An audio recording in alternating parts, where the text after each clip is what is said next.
चहा घेईन, पण आता नाही, ही परत आल्यावर. माझं एक आनंद, तुम्ही दुसरं लग्न करा. दादाच्या खुनाचा बदला घेण्यासाठी मी अख्खं चंद्रपूर पेटवून देईन. त्या बिचारीच्या नशिबातला त्रास अजून संपला नाहीये.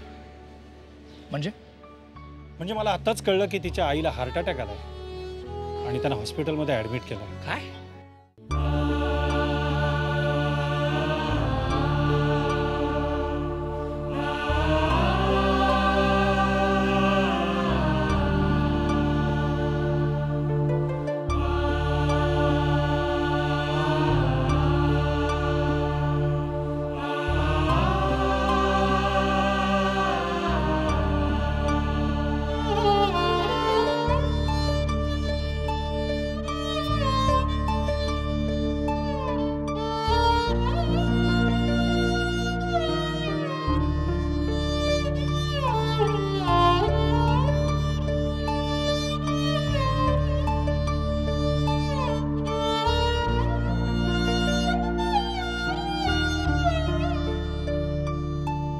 आम्ही आहोतच. आणि भाऊजी तोही आहे.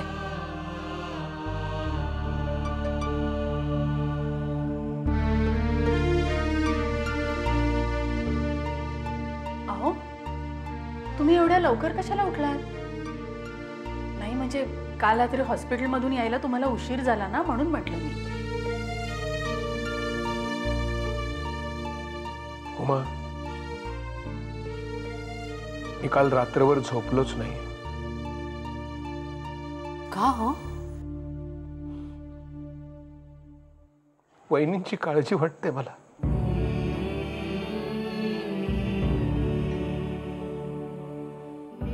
ते असं अचानक कसं झालं? हो ना.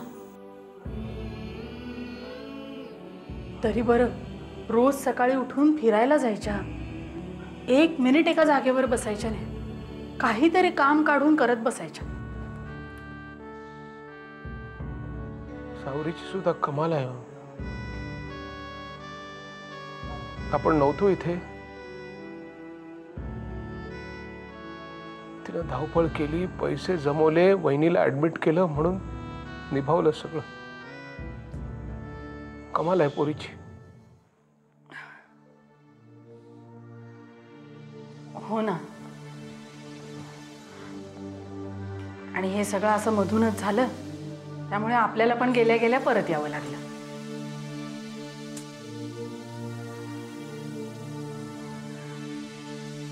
उषाताईचा केवढा मूड ऑफ झाला माहितीये. तिने रोजचे कार्यक्रम ठरवले होते, रोजचा मेनू ठरवून ठेवला होता. पण आपण एखादी गोष्ट ठरवली आणि ती झाली, असं कधी झाले? मस्ती विघ्न एक एक. 4 दिवस एन्जॉय केला असतो. एन्जॉय? मग काय बोलतेस तू? वहिनींच्या तब्येतीपेक्षा तुमची हाऊस मौस जास्त आहे. तसं नाही हो, तसं नाहीये. पण आता असं बघा, कधी नव्हे ती मोठ्या मुश्किलीने तुम्हालाही 4 दिवस सुट्टी मिळाली होती. अंतरा नेहा आपल्या बरोबर होत्या, नील बरोबर राहायची चांगली संधी होती. पण आता हा सगळा योग पुन्हा केव्हा जुळून येणार आहे कुणास ठाऊक. पण उमा, एवढं संकट टळलं हे कमी आहे का? पुण्याला तुझ्या बहिणीकडे कधीही जाता येईल.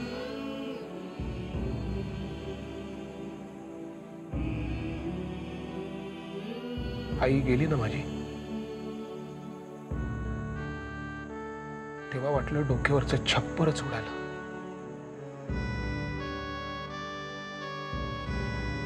कशात लक्ष लागे ना माझं. एकदा वाटलं जीव द्यावा, काय करावं ते कळत नव्हतं मला.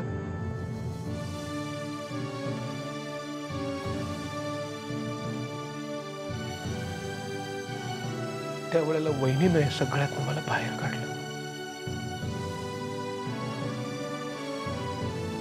आई गेली त्या दिवसापासून या घटकेपर्यंत तिनं फक्त आईची माया दिली मला. ती नुसती वहिनी नाही,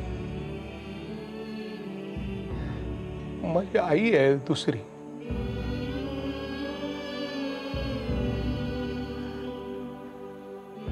त्या परमेश्वराकडे माझी एकच प्रार्थना आहे,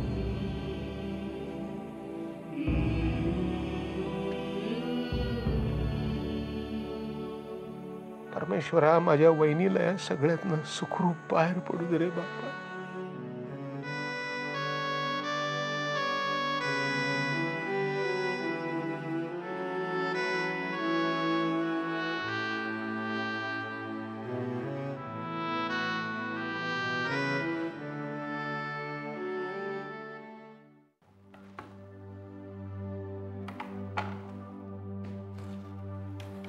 माई, हॉस्पिटलमध्ये चाललीस? हो. कालही गेली होतीस ना?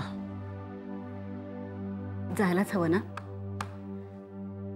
म्हणजे उपचार म्हणून नाही, मला खरंच खूप मनापासून वाटतं या लोकांच्या बद्दल. आणि चंद्रपूरमध्ये आपल्याशिवाय त्यांना दुसरं कोण आहे?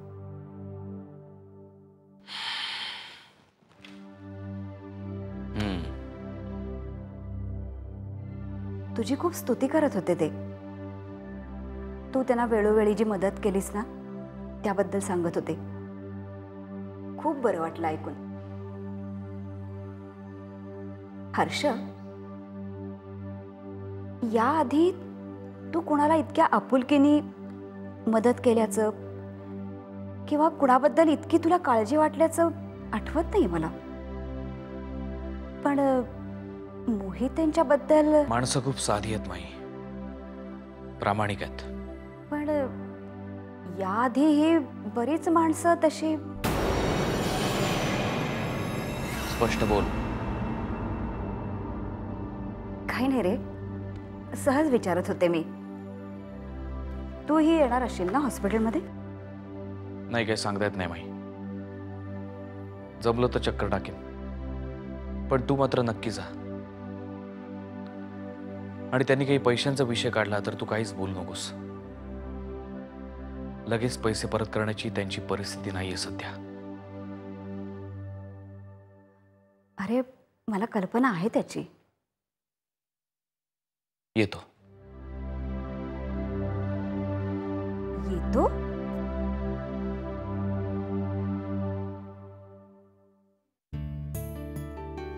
हा सावरे, हा तुझा डबा आहे. नंतर फळ आहेत आणि अजून तू त्या सगळ्या गोष्टी मागवल्या होत्यास ना, ते सगळे आहेत. ठीक आहे काका, तुम्ही आताच जाताय ना? प्लीज जरा ठेवता आईजवळ, मी रिप्लेसमेंटची औषधं घेऊन येते. सॉरी, मला सांग, पैशाचं काय केलंस तू?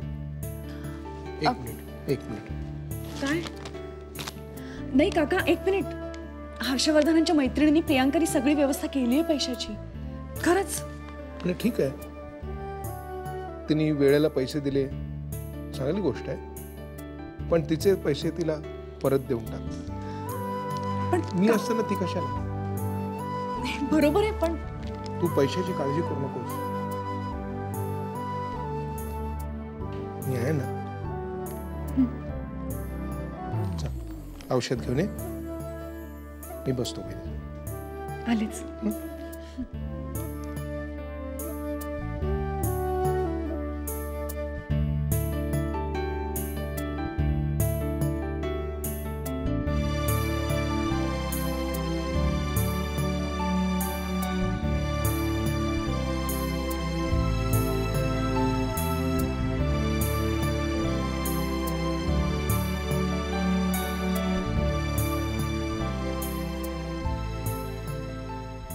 कसं वाटतं आता?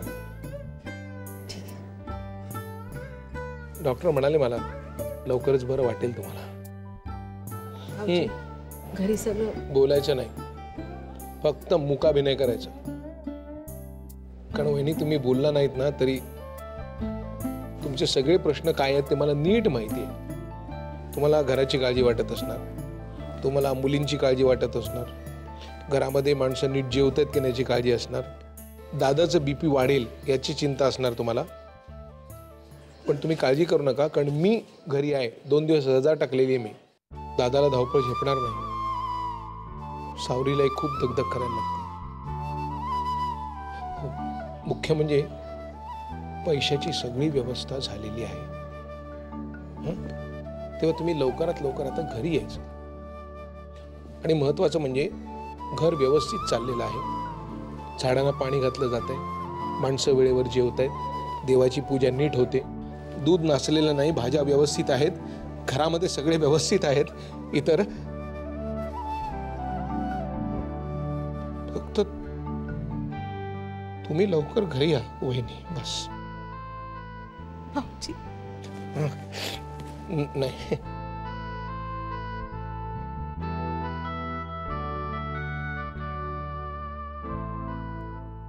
सांगितलं ना, फक्त मुकाभिनय करायचा, बोलायचं नाही.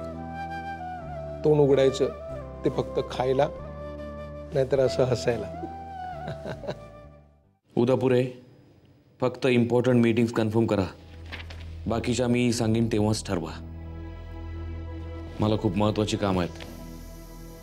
सर,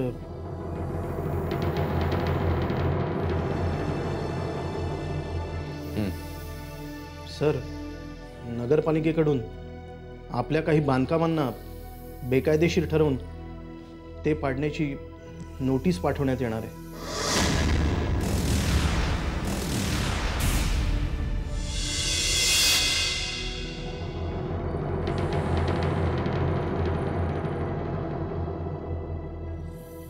सर, आपल्यापैकीच एका माणसाने याची पूर्वसूचना दिली आहे. म्हणजे त्यांनी ही नोटीस बघितली आहे. त्यामुळे आपल्याला संध्याकाळी मीटिंगला जाणं महत्त्वाचं आहे. म्हणजे आपण आपली तयारी ठेवली पाहिजे. यावेळी ही बिल्डिंग वाचणं कठीण आहे.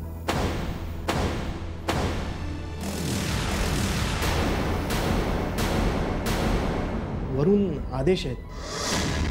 खरोखरच हे बांधकाम बेकायदेशीर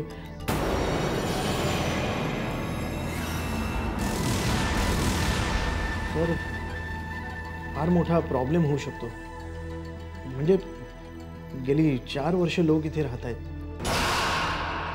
सर, काहीही करून या नोटीसवर स्टे आणायला हवा.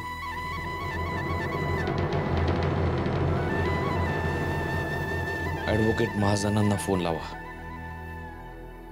Yes sir.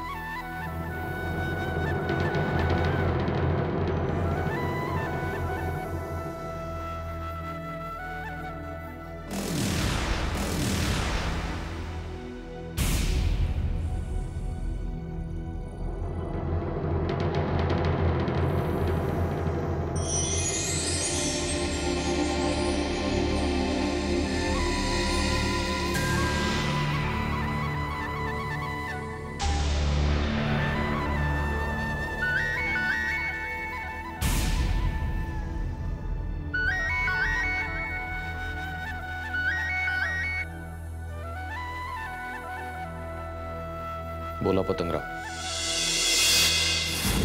काय? माझंही महत्वाचंच काम आहे. येतोय मी.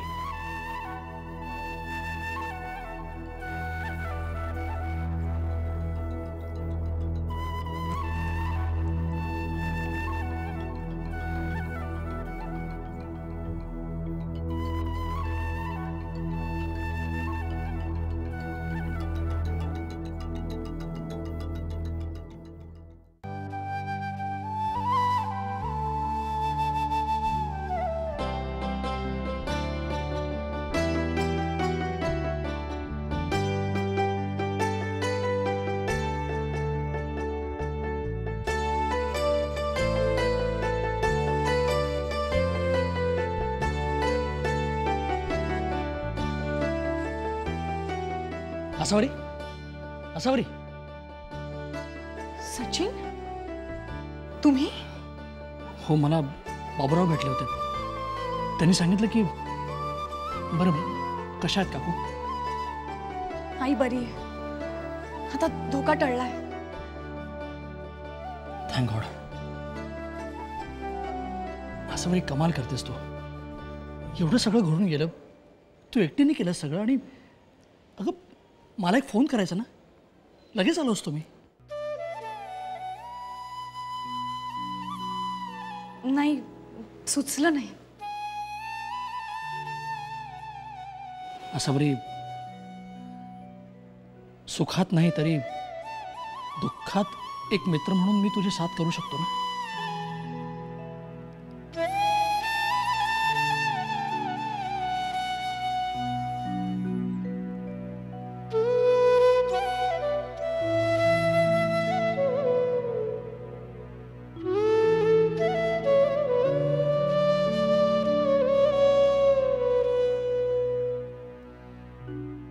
या बसूयात.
आसावरी,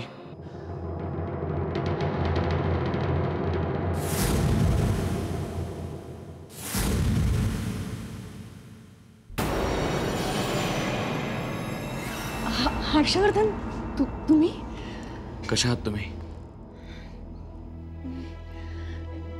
हे हर्षवर्धन भोसले, हे सचिन सचिन म्हात्रे. आपण भेटलो याआधी. नाही, पण मला आठवतंय. भास झाला असेल तुम्हाला. होतं असं कधी कधी.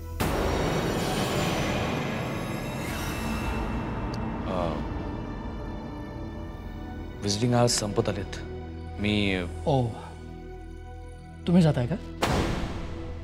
ठीक आहे, मी थांबतो. नाही, नको, तुम्ही या जाऊन. मी थांबतो आसावरीजवळ. ओके.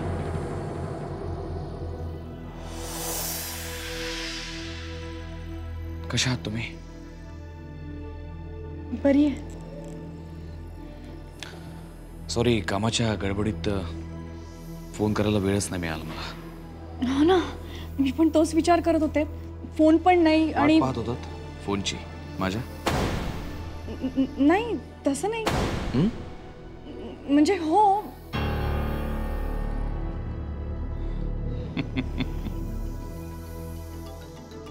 नाही, गोंधळून जाऊ नका. सहज गंमत केली मी.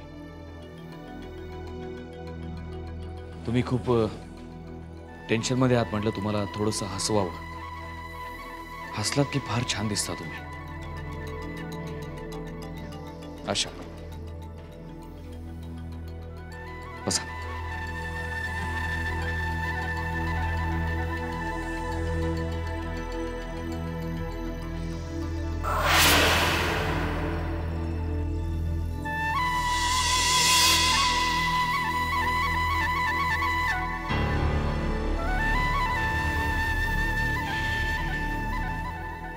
काळजी करू नका. आई खूप लवकर बऱ्या होतील.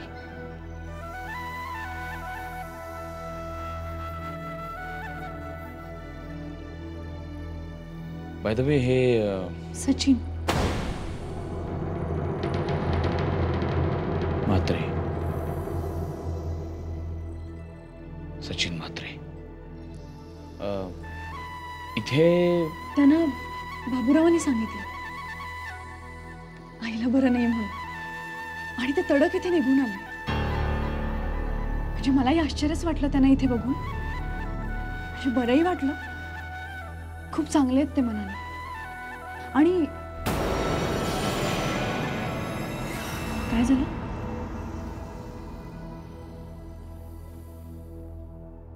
खूप मोठ्या मनाच्या आहात तुम्ही, आसावरी.